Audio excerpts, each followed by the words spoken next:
Pinangunahan ni Fortunato N. Agustin, SMPAI Chapter Chief ng Davao City Chapter, katuwang ang mga tauhan ng Regional Police Community Affairs and Development Unit 11 sa pangunguna ni PCMS James Auditor, Chief Clerk ng RPCADO 11, sa ilalim ng gabay ni Lieutenant Colonel Julius A. Borja, OIC ng RPCADO 11, ang programang Pamaskong Handog 2024.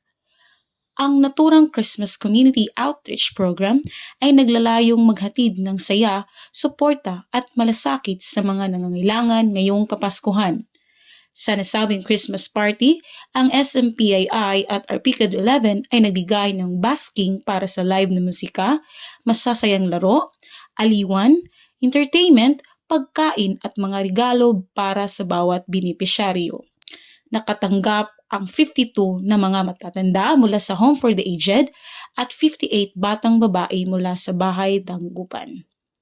Patuloy na magsasagawa ng ganitong mga programa ang PNP at SMPAI upang ipamalas ang diwa ng bayanihan at pagmamalasakit sa komunidad.